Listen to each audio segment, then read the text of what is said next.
Ya Tuhan Bapa kami dalam surga, kami bersyukur kepadamu kalau pada siang hari ini kami boleh bersama datang berbakti kepada Tuhan. Ini bukan karena kekuatan kami, bukan pula karena kesalehan kami, tetapi anugerah Tuhan yang memanggil dan melayakkan kami datang kepadamu. Kami sungguh bersyukur Tuhan menerima kami dengan segala keadaan kami. Dan kini tiba saatnya bagi kami semua untuk bersama membaca dan merenungkan firman Tuhan. Kami sadar akan keterbatasan kami ya Tuhan. Maka pimpinlah kami sehingga kami bisa memahami dengan baik dan benar firman Tuhan, menghayatinya dan mewujudkannya. Bagaimana kami selalu bisa mensyukuri segala berkat Tuhan dalam hidup kami, sehingga kami juga bisa menjadi berkat bagi orang lain. Terima kasih ya Tuhan. Saya berdoa dalam nama Tuhan kami, Yesus Kristus. Amin. Saudara sekalian, marilah kita buka Alkitab kita dari surat 1 Timotius pasal 6 ayat 6 sampai ayat 19. 1 Timotius pasal 6 ayat 6 sampai ayat 19. Yaitu mengenai kecenderungan hidup manusia, ada yang mencintai materi atau uang, ada yang mencintai Tuhan. Demikianlah firman Tuhan, 1 Timotius 6 ayat 6 sampai 19. Memang ibadah itu kalau disertai rasa cukup memberi keuntungan besar. Sebab kita tidak membawa sesuatu apa ke dalam dunia ini. Dan kita pun juga tidak dapat membawa apa-apa keluar. Asal ada makanan dan pakaian cukuplah.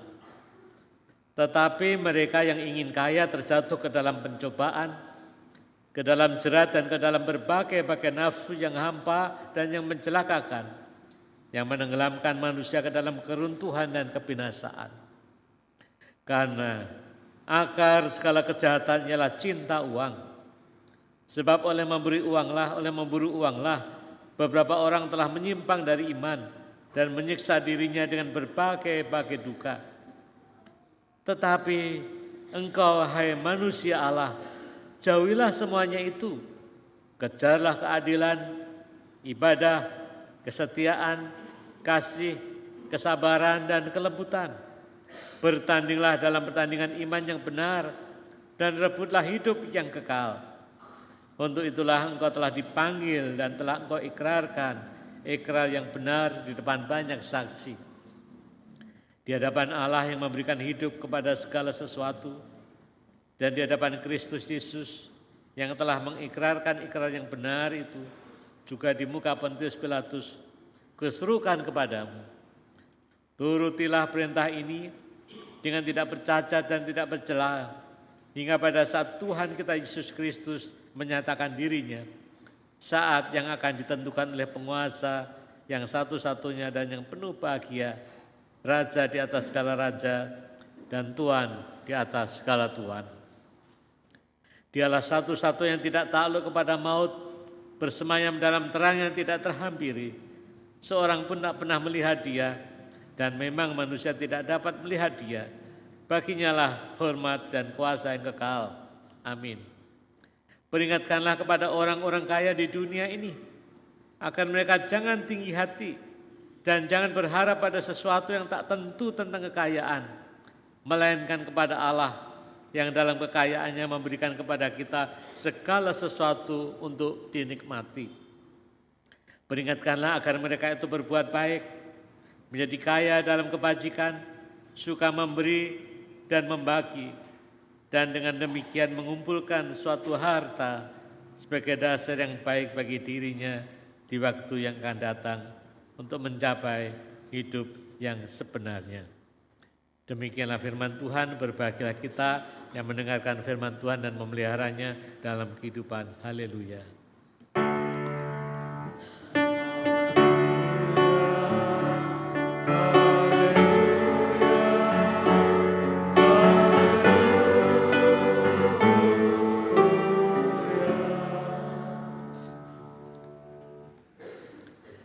Saudara-saudara semua sekalian yang kami kasih dalam Tuhan Yesus Kristus, saya kira hampir semua dari kita tahu yang namanya Suster Teresa. Tahu ya? Suster Teresa atau Bunda Teresa, dia adalah orang yang luar biasa. Aslinya sebenarnya orang Albania, tapi dia berkarya di Kalkuta, India. Dia menolong orang miskin, orang papa, orang yatim, orang yang sakit, orang yang melarat, dia menolongnya.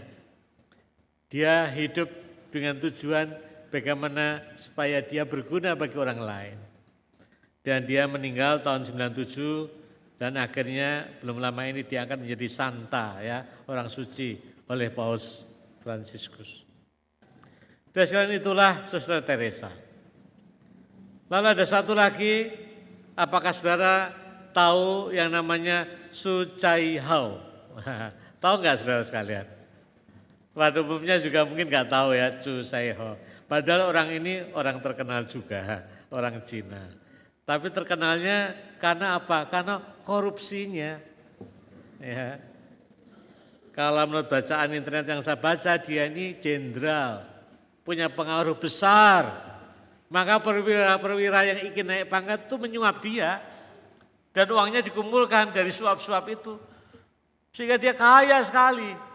Ya. Setelah diinterogasi dan dilihat kekayaannya, ini memang mencengangkan.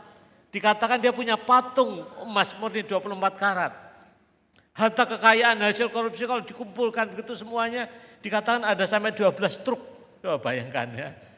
Lalu yang aneh lagi yang nggak habis saya pikir adalah di rumahnya ini ada uang tunai, katanya 1 ton di rumahnya. Wah, kayak apa ya? Sayang dia ini tidak keburu diadili dan pasti akan dihukum mati kalau diadili, di Cina kan begitu. Dia meninggal karena kanker tahun 2015. Ini 2 contoh orang, 2 contoh manusia yang menjalani cara hidup yang berbeda. Ya, kita ambilnya negatifnya dulu.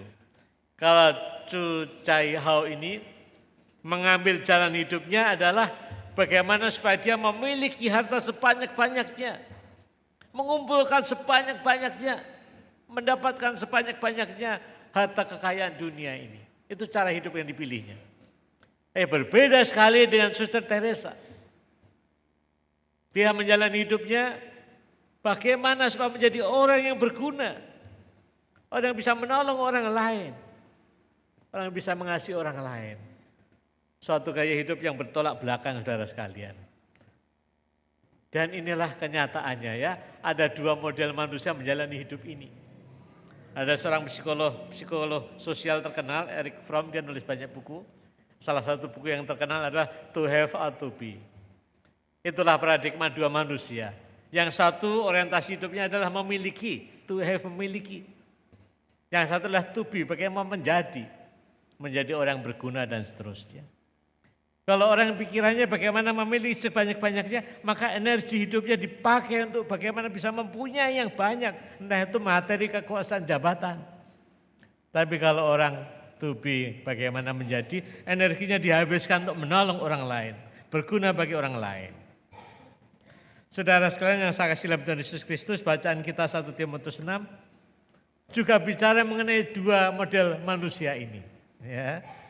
Kalau pakai istilah Rasul Paulus, padahal ini ditulis sudah ratusan tahun yang lalu, Paulus juga sudah mengamati ada 2 model manusia ini. Pakai istilah Alkitab tadi mengatakan yang satu adalah model orang yang mencintai uang, ya, dikatakan cinta uang. Ayat 11, karena akar kejahatan ialah cinta uang. Jadi orang yang cinta uang. Ya. Yang satu lagi model yang sebaliknya. Bukan cinta uang tapi cinta Allah. Yaitu ayat yang ke-11. Tetapi engkau hai manusia Allah. Istilah manusia Allah ini istilah yang langka saudara sekalian. Dalam Alkitab jarang ada istilah itu. Ya. Di sini dikatakan ada istilah manusia Allah. Artinya adalah manusia yang hidupnya dikendalikan, ya, diarahkan, dipimpin oleh Allah. Manusia adalah manusia yang menghayati hidupnya adalah milik Allah. Karena milik Allah maka hidup semua dipimpin oleh Allah sendiri, itulah manusia Allah, orientasinya Allah. Sedangkan satunya lagi yang cinta uang, biar agak enak pembahasannya, saya pakai saja istilah manusia mamon begitu ya. Mamon dalam Alkitab kan artinya kekayaan, harta benda dan materi. Ya. Jadi yang satu yang negatif adalah manusia mamon yang hidupnya dikendalikan, diarahkan, dipimpin oleh mamon. Dan yang satu adalah manusia Allah, hidupnya dikendalikan dan dipimpin oleh Allah. Dari sini mari kita lihat bagaimana dua model manusia ini secara lebih konkret. Yang pertama saudara sekalian, bagaimana tujuan mereka. Kalau manusia mamon seperti saya katakan tadi, tujuan hidupnya adalah bagaimana mencari dan memiliki, mendapatkan sebanyak-banyaknya. Entah materi, jabatan, kekuasaan dan seterusnya. Demi mendapatkan materi, uang yang sebanyak-banyaknya, maka dikatakan mereka jatuh dalam kejahatan. Akar kejahatan adalah cinta uang. Karena orang mencintai uang, ingin memiliki sebanyak-banyaknya, maka terjadilah namanya korupsi. Ya, nggak ada habis-habisnya, sudah banyak orang dikorupsi, masih ada lagi yang ketangkap, masih ada lagi yang ketangkap. Sudah punya harta kekayaan banyak, masih saja kurang. Melakukan penyelewengan, kejahatan, manipulasi, tipuan dan seterusnya. Itulah manusia mamon yang selalu ingin mendapatkan yang banyak materi dan kekuasaan jabatan ini. Tapi sebaliknya manusia Allah adalah orang yang berpikir bagaimana melakukan hal-hal yang baik, hal-hal yang berguna. Ayat 11 mengatakan, kejarlah keadilan, ibadah, kesetiaan, kasih, kesabaran, dan kelemah lembutan. Pokoknya semua yang baik yang berguna bagi orang lain. Tapi kalau manusia mamon tadi dikatakan akar kejahatan cinta uang, maka dengan memburu uang, orang jatuh dalam kejahatan dan berbagai dosa. Dan sekalian dua model ini juga sebetulnya ada dalam diri kita. Kita sepertinya ditarik oleh dua kekuatan ini, bukankah begitu? Ditarik oleh dua kekuatan, apakah kita dimenangkan oleh Allah atau dimenangkan oleh mamon? Maka Paulus mengatakan dalam ayat berikutnya, ayat yang ke-12, bertandinglah dalam pertandingan yang benar. Hidup suatu pertandingan.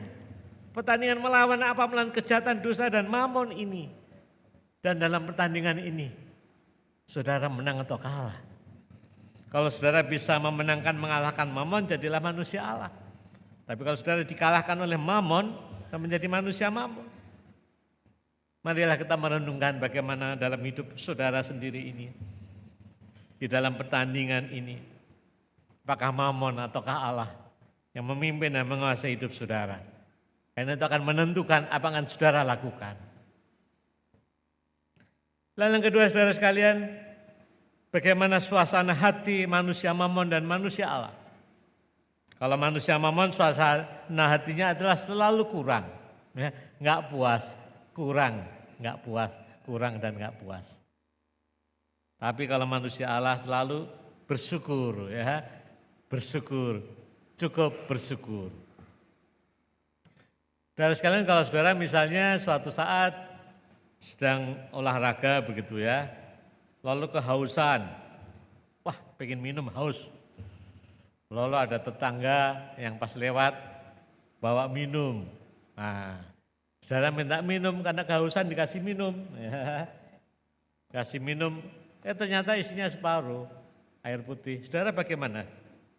Merasa aduh senang terima kasih, syukurlah walaupun setengah gelas bisa melegakan saya. Ya. Atau sebaliknya berpikir, kok cuma separuh ya, kurang. Dalam pilih yang mana? Kok separuh kurang atau aduh terima kasih walaupun separuh sudah melegakan. Ini juga dua model yang tanpa kita sadari. Ya, model yang merasa aduh kok mengapa separuh kurang, ini yang kurang.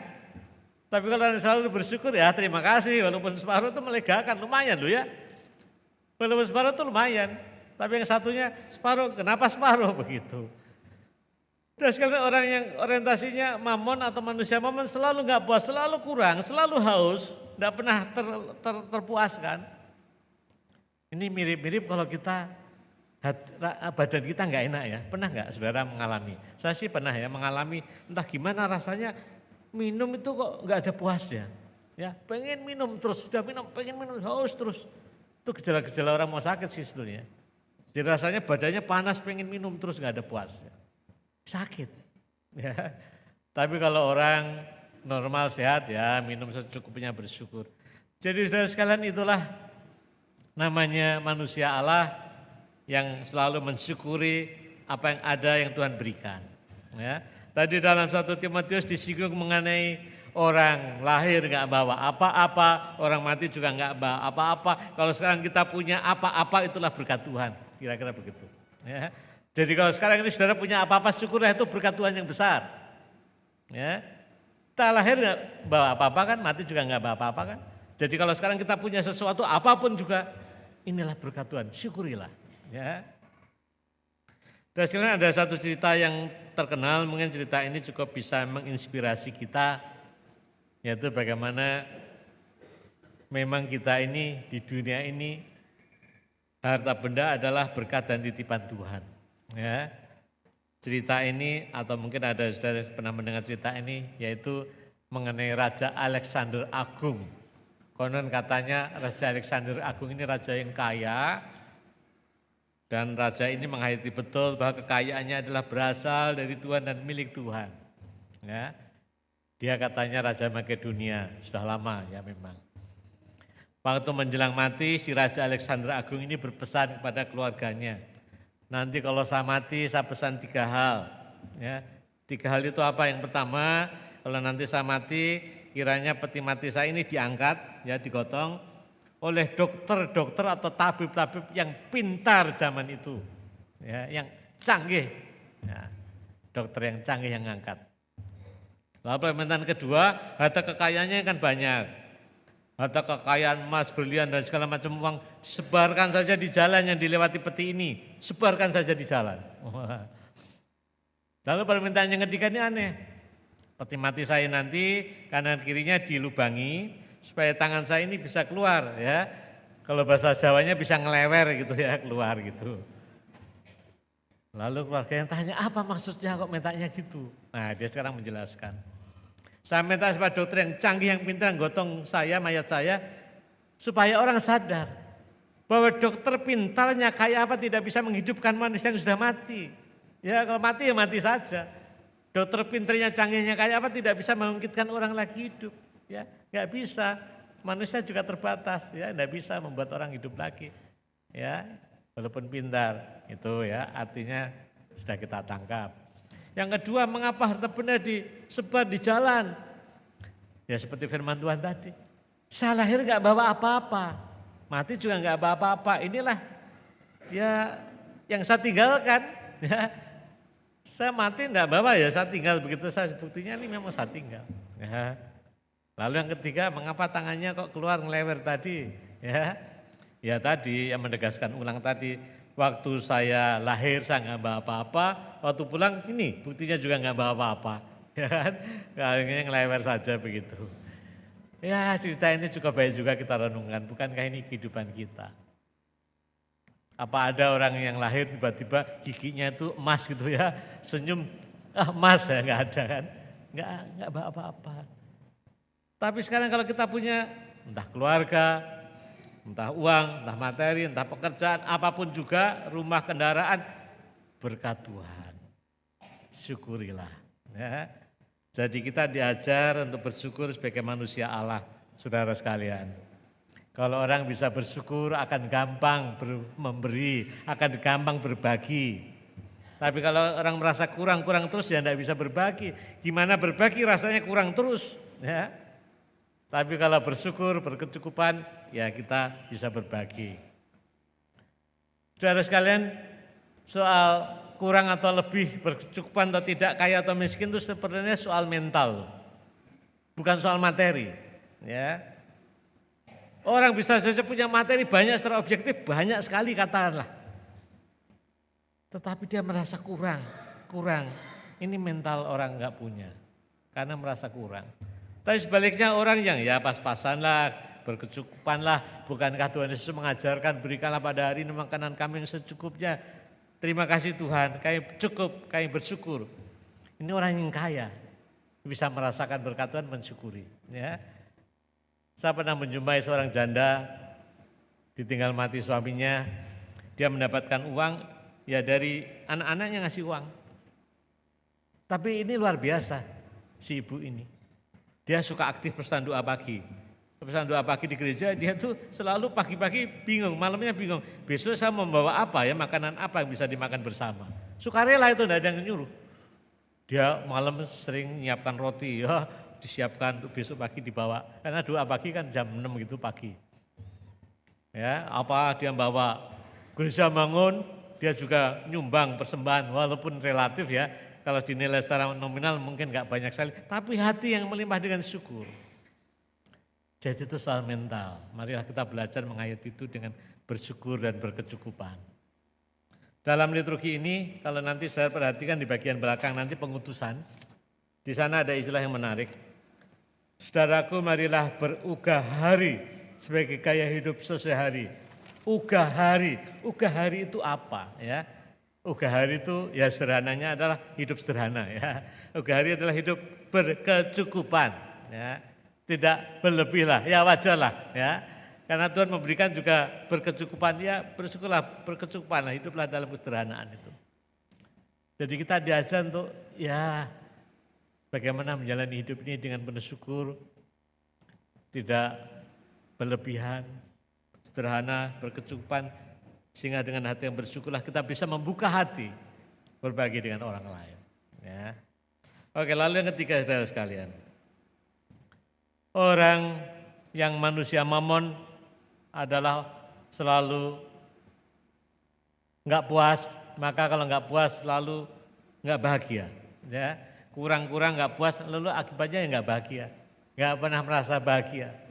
Tapi sebaliknya manusia Allah tadi bersyukur, berbahagia, ya, dan akhirnya bisa berbagi. Saudara-saudara sekalian, masalahnya adalah bagaimana kita bisa mewujudkan berbagi dalam kehidupan ini. Dalam bulan ini GKI Pengadilan di sini, ya, ada program yang namanya Bulan Kesaksian dan Pelayanan. Kesaksian pelayanan. Saya kaitkan itu dengan khotbah saya. Saudara sekalian, kesaksian dan pelayanan bagi GKI atau ajaran kita sebagai gereja GKI tidak bisa dipisahkan.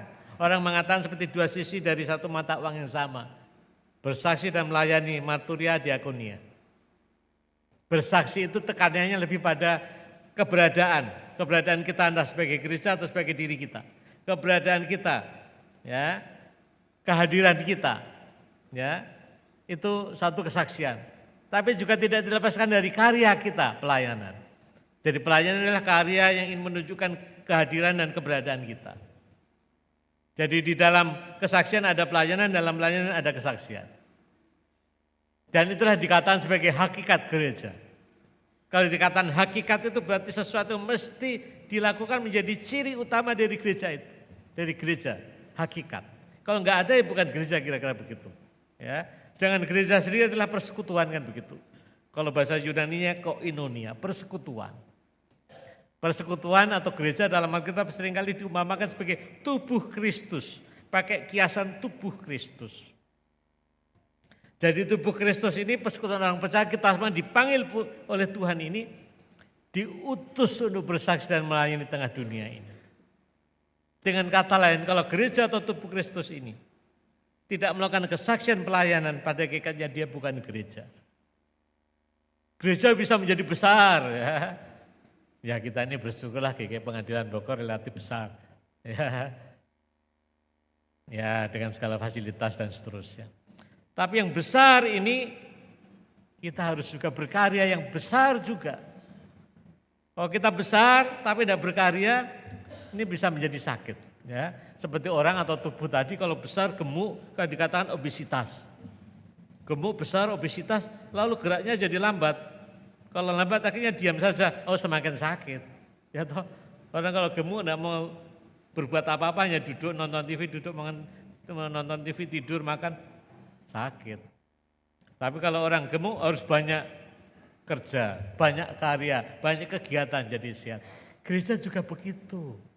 Kalau kita diberikan berkat menjadi tubuh yang besar, banyaklah berkarya, banyaklah berkarya. Tema kita kan diberkati untuk menjadi berkat. Kita diberkati banyak hal, manusia menjadi berkat. Jadi saudara-saudara sekalian, Tuhan sudah begitu baik pada kita. Marilah dalam bulan ini kita merenungkan kembali makna kehadiran kita sebagai gereja GKI Pengadilan Bogor ini. Menjadi berkat. Ya, itu sudah ada programnya, banyak kita lakukan, ada bidang pendidikan, ya, kesehatan, ekonomi, macam-macam hal banyak lah ya. panitia lebih tahu di sini. Karena saya bukan dari sini jadi detailnya mungkin saya kurang tahu. Tapi intinya semua dilakukan banyak hal. Tidak hanya untuk anggota jemaat tapi juga luar anggota jemaat, masyarakat ini betul. Seperti tadi disinggung pada saat tim GKI Gerakan Kemanusiaan Indonesia. Gereja ada harus menjadi berkat untuk lingkungan sekitar. Kehadiran gereja supaya menjadi garam dan terang dunia di lingkungan sekitar. Bagaimana lingkungan juga merasakan kehadiran kita sebagai gereja Tuhan yang juga mengharami mereka. Menjadi sesuatu yang baik untuk mereka. Jadi marilah kita dukung itu semua. Ya. Tetapi juga jangan lupa saudara sekalian menurut ajaran GKI juga, bahwa kesaksian pelayanan tidak hanya dilakukan oleh gereja atau persekutuan atau lembaga ini. Tapi juga masing-masing pribadi, saudara masing-masing. Juga mestinya melakukan kesaksian dan pelayanan. Kita tidak bisa mengatakan, oh gereja sudah melakukan, cukuplah saya diam-diam saja. Tidak. Bagaimana kesaksian pelayananmu, kehadiranmu entah di rumah, di lingkungan tetangga, lingkungan masyarakat, lingkungan pekerjaan, juga menjadi berkat bersaksi dan melayani di tengah kehidupan ini. Saudara menjumpai orang di sekitar saudara, satpam, supir, tetangga, teman dan seterusnya. Saudara hadir dalam lingkungan itu, apa yang bisa saudara lakukan untuk mereka? Jadi marilah kita berdoa, ya Tuhan, terima kasih Engkau memberkati saya. Sekarang apa yang bisa saya kerjakan? Apa yang bisa saya bagikan untuk orang lain? Tidak selalu materi, mungkin juga tenaga, kepandaian, waktu saya. Bagaimana kehadiran saya dimanapun ini bisa dirasakan oleh orang sekitar. Itulah kesaksian pelayanan kita. Jadi tidak hanya gereja tapi juga kita masing-masing pribadi. Lalu terakhir kita juga diingatkan bahwa tadi kan saya katakan bersaksi dan melayani adalah hakikat gereja. Gereja harus melakukan kesaksian pelayanan tidak hanya bulan September saja. Seterusnya sepanjang bulan, sepanjang masa. Karena itulah ciri dari kehadiran kita sebagai gereja. Dengan kata lain kesaksian pelayanan menjadi gaya hidup kita. Ya, bukan menjadi sesuatu program saja, tapi menjadi gaya hidup kita, style kita. Ya saya dimanapun ya menjadi garam dan terang dunia. Gereja juga menjadi garam dan terang dunia, menjadi gaya kehidupan kita. Itu bisa kalau kita mulai dengan bersyukur tadi. Maka marilah kita hitung berkat Tuhan.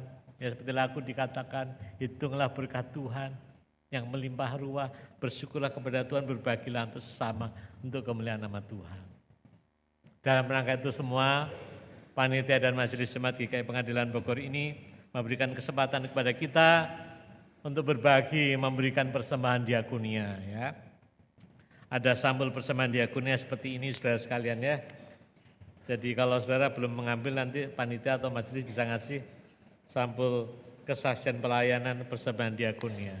Kita nanti akan kumpulkan bersama sebagai wujud kasih kita kepada Tuhan dan kepedulian kita kepada sesama. Ya, kita nanti akan kumpulkan setelah ini ya. Biar tertib nanti dikumpulkan aja dari kanan kiri saya. Lalu ini ada 2 palungan ya untuk dimasukkan ke sana. Di atas juga ada. Lalu nanti kembali lewat tengah. Ya.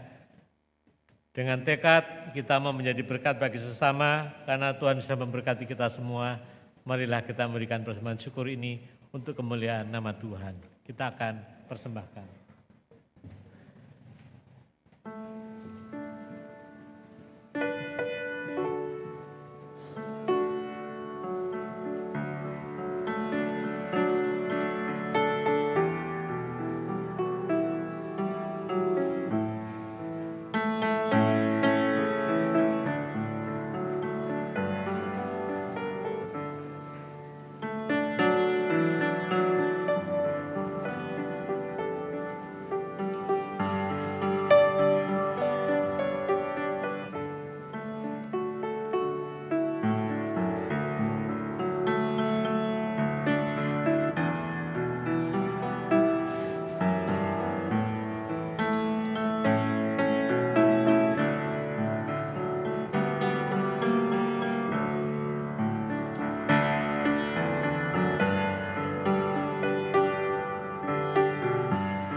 Jemaat Tuhan, kami undang berdiri bersama dengan umat Allah di masa lalu, masa kini dan masa depan. Dengan mengingat pengakuan pada baptisan kita, mari kita mengucapkan pengakuan iman rasuli yang berbunyi demikian.